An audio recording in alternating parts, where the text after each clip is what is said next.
Frank Richards পৃথিবীর একমাত্র মানুষ যিনি পেটের উপরে কামানের গোলা খেয়েও অক্ষত থাকেন। কোনো কিছুতেই যেন তার কিছুই হয় না। এ যেন এক মানব ট্যাঙ্ক। হ্যাঁ, আজ এক অবিশ্বাস্য যাত্রা শুরু করতে চলেছি আমরা, যেখানে বাস্তবের গণ্ডির বাইরে গিয়ে দেখা হবে কিছু মানুষের সাথে যারা কল্পনাকেও হার মানায়। যেমন কির্বি রয়, যিনি ব্যথা অনুভব করেন না, নরমান গ্যারি, যিনি মৌমাছিদের সাথে মিলেমিশে যান, জঙ্গলের রাজা থেকে শুরু করে হিউম্যান ব্যাটারি, কোনো কিছুই বাদ যাবে না। আর আরো অনেকের গল্পই আছে এই তালিকায়। তো কথা না বাড়িয়ে চলুন জীবন্ত সব সুপার হিউম্যানদের কারসাজি স্বচক্ষে দেখে আসা যাক। প্রথমেই আসি এমন একজনের কথায় যার কথার ধরন আপনাকে চমকে দেবে, জন সোভিয়ার অসনো। মজার ব্যাপার হলো তার গোপন ভাষা শুধুমাত্র রিওয়াইন্ড বা রিভার্স বাটন চাপলেই বোঝা যায়। Look at me. I am speaking backwards. জনের আছে এমন এক বিশেষ ক্ষমতা যার মাধ্যমে তিনি উল্টোভাবে কথা কিংবা গানও গাইতে পারেন। তার এই ক্ষমতা তিনি আবিষ্কার করেন যখন 5 বছর বয়সে তিনি দুর্ঘটনাবশত একটা রেকর্ড উল্টোভাবে প্লে করেছিলেন। এখন 55 বছর বয়সে পা রেখে জন শুধুমাত্র উল্টোভাবে চিন্তা বা কল্পনাই করতে পারে না, বরং তাৎক্ষণিকভাবে শব্দ, বাক্য, এমনকি পুরো গান উল্টো করে বলে দিতে পারেন। অনেকেই যেখানে স্বাভাবিকভাবে গান গাইতেই কষ্ট হয়, সেখানে জন একটা পুরো গান উল্টোভাবে গাইছেন। ভাবা যায়। Dashing through the snow, and on horse open sleigh, over the fields to go. কিন্তু জনই একমাত্র ব্যক্তি না যার এমন অদ্ভুত ক্ষমতা আছে। পরিচিত হন মিশেল ললিতোর সাথে, যাকে ডাকা হয় মিস্টার ইট অল নামে, মানে যে সবকিছুই খেতে পারে। কিভাবে এটা সম্ভব? হ্যাঁ, এই জনের পাকস্থলীতে এমন শক্তিশালী অ্যাসিড আছে যা তাকে প্রতিদিন প্রায় 1 কেজি ওজনের ধাতু খেতে সাহায্য করে। জীবনের নানা সময়ে তিনি সাইকেল থেকে শুরু করে শপিং কার্ট, কম্পিউটার, এমনকি একজোড়া স্কি পর্যন্ত খেয়েছেন। সৃষ্টিকর্তাই ভালো জানে তার টয়লেট কেমন হতো। তবে এখানেই শেষ না। তার জীবনের সবচাইতে বড় খাবার ছিল পুরো আস্ত এক বিমান, যা তাকে টানা 2 বছর ধরে খেতে হয়েছিল। এবং সবচাইতে অবাক করা ব্যাপার হলো তিনি মারা যান প্রাকৃতিক কারণে, কোনো পেটের রোগ ব্যাধিতে নয়। এবার আসুন পরিচিত হই পৃথিবীর সবচাইতে ফ্লেক্সিবল মানুষ অ্যালেক্সি গোলোবোরোদোকের সাথে। আসলে শুধু নমনীয় বা ফ্লেক্সিবল বললে তাকে ছোট করা হবে। ছোটবেলায় তার মা তাকে সার্কাসে নিয়ে গিয়েছিল। সেখান থেকেই তিনি বুঝতে পারেন যে তাকে ভিন্ন কিছু একটা হতে হবে, আর ঠিক সেই কাজটাই তিনি বেছে নিয়েছিলেন। শুধু যে তিনি তার শরীরকে যে কোনো আকারে বাঁকাতে পারেন তা কিন্তু না, বরং তিনি নিজেকে এমনভাবে গুটিয়ে ফেলতে পারেন যা শারীরিকভাবে দেখে অসম্ভব মনে হয়। দেখে যেন মনে হয় তার সম্পূর্ণ মেরুদণ্ডটাই মাংস দিয়ে তৈরি। নমনীয়তার কথা যখন আমরা শুরুই করলাম, তখন আমরা স্টেফান হোমের কথা বলতেও বাধ্য, কারণ তার মতো বাতাসে জাম্প কেউ দিতে পারে না। সাধারণ ক্রীড়াবিদরা যে সমস্ত উঁচু বাধা পার করেন, স্টেফান সেগুলোর দ্বিগুণ উঁচুতে লাফিয়ে যান। অথচ তিনি শুধুমাত্র 5 ফুট 11 ইঞ্চি উচ্চতার একজন মানুষ, আর তার লাফানো বাধাগুলো তার থেকেও উঁচু। এমনকি তিনি কিংবদন্তি বাস্কেটবল তারকা লেব্রন জেমসের লাফানোর উচ্চতাকেও ছাড়িয়ে যান। এ যেন অসম্ভব এক দক্ষতা।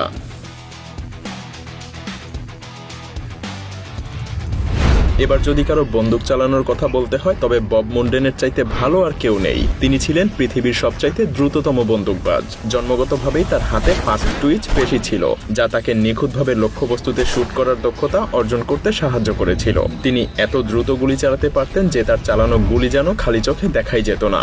অবিশ্বাস্যভাবে চোখের পলক পড়তে যে সময়টা লাগে, তার চাইতেও কম সময়ে তিনি 2টা গুলি ছুড়তে পারেন। এবার পরিচিত হন এরিক উইনহেনমায়ারের সাথে। এরিক শুধুমাত্র একজন সাধারণ পর্বতারোহী নন। তিনি যখন মাত্র 4 বছর বয়সী, তখন তিনি বিরল রোগ রেনোকিসিসে আক্রান্ত হন। আর 13 বছর বয়সে তিনি সম্পূর্ণভাবে অন্ধ হয়ে যান। এটা এমন একটা রোগ যা অধিকাংশ মানুষের জন্যই ভীষণ হতাশার কারণ হতে পারে, কিন্তু এরিকের জন্য কোনো বাধাই খুব একটা বড় না। অবিশ্বাস্যভাবে তার অন্ধত্ব তাকে পাহাড়ে চড়া থেকেও থামাতে পারেনি। ভাবুন, এই সমস্ত কাজ তিনি করে যাচ্ছেন কোনো কিছু না দেখেই। এবং তার থেকেও অবাক করা ব্যাপার হলো, এরিক পৃথিবীর প্রতিটা মহাদেশের সর্বোচ্চ পর্বতচূড়ায় আরোহণ করার গৌরবও অর্জন করেছেন। এমনকি 2001 সালে এরিক 29,000 ফুটেরও বেশি উচ্চতায় উঠে প্রথম অন্ধ ব্যক্তি হিসেবে মাউন্ট এভারেস্টের চূড়ায় পৌঁছেছিলেন।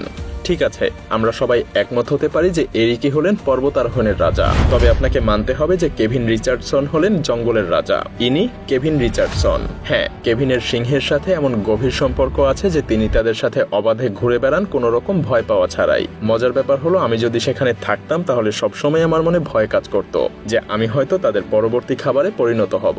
এখানেই শেষ না, তিনি সিংহদের সাথে খেলেন, তাদের সাথে মজা করেন, এমনকি তাদের পিঠেও চড়েন। কিন্তু সবচাইতে অবাক করার ব্যাপার হলো তিনি এতটা শান্ত থাকতে পারেন কিভাবে। দেখে যেন মনে হয় রিচার্ড সিংহের সাথে ফিসফিস করেও কথা বলতে পারে।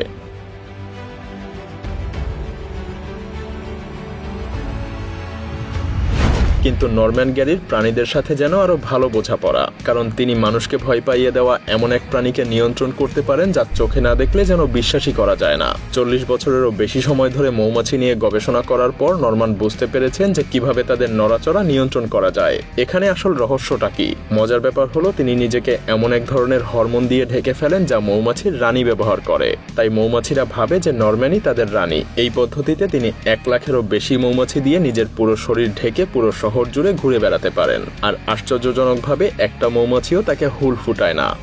নরম্যানের এই ক্ষমতা বিশাল, কিন্তু তার পরবর্তী ক্ষমতাগুলো যেন আরও অবিশ্বাস্য।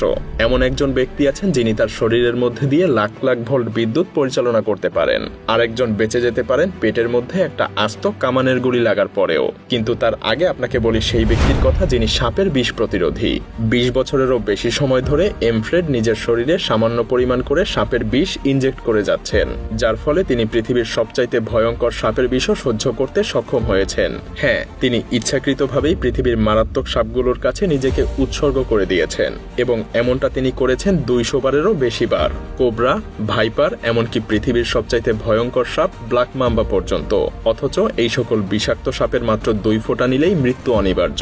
এমফ্রেড বলেন তার দেহে ব্ল্যাক মাম্বার বিরুদ্ধে লক্ষ লক্ষ অ্যান্টিবডি আছে। ভাবা যায়। কিন্তু এই এমফ্রেডই একমাত্র ব্যক্তি নন যিনি তার সর্বোচ্চ সীমা পার করেছেন। সাপের কামড়ে যেখানে মৃত্যু অনিবার্য সেখানে এই ব্যক্তি বিদ্যুৎ নিয়ে খেলছে। বিবা, তিনি এমন একজন মানুষ যিনি মিলিয়ন ভোল্টের শকও সহ্য করতে পারেন, শরীরে বিদ্যুৎ সঞ্চিত করতে পারেন, এমনকি খালি হাতে রান্নাও করতে পারেন। হ্যাঁ, আমি ঠিকই বলছি। হিউম্যান ব্যাটারি নামে খ্যাত বিবা জন্মেছেন এমন ত্বক নিয়ে যেখানে কোনো ঘামগ্রন্থি নেই, যার ফলে তার ত্বক একদম শুকনো থাকে। এ কারণেই তিনি এমন উচ্চ ভোল্টেজের বিদ্যুৎ সহ্য করতে পারেন যা অন্যদের জন্য প্রাণঘাতী হতে পারে।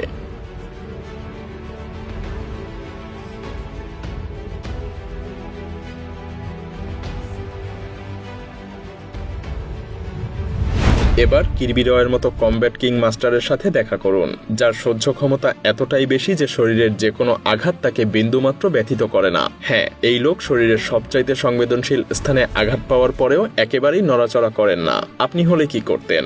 তবে রয় সবচেয়ে বেশি পরিচিত তার ঘাড়ে প্রচণ্ড আঘাত সহ্য করার জন্য, যা যে কারোর জন্য অসম্ভব। তবে এরপরেও তিনি আরও এক ধাপ এগিয়ে গেছেন। তিনি প্রশিক্ষিত আমেরিকান গ্ল্যাডিয়েটরদেরকে ভাড়া করেছেন যাতে তারা তার সর্বোচ্চ সংবেদনশীল স্থানে সর্বশক্তি দিয়ে প্রচণ্ড আঘাত করতে পারে।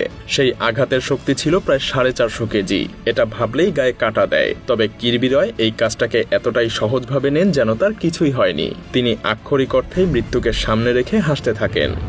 ঠিক যেমন ফ্রাঙ্ক ক্যাননবল রিচার্ডস, তিনি কোনো কিছুকেই ভয় পান না, এমনকি আস্ত একটা কামানের শটও না, যা সরাসরি তার দিকে তাক করা হয়েছে।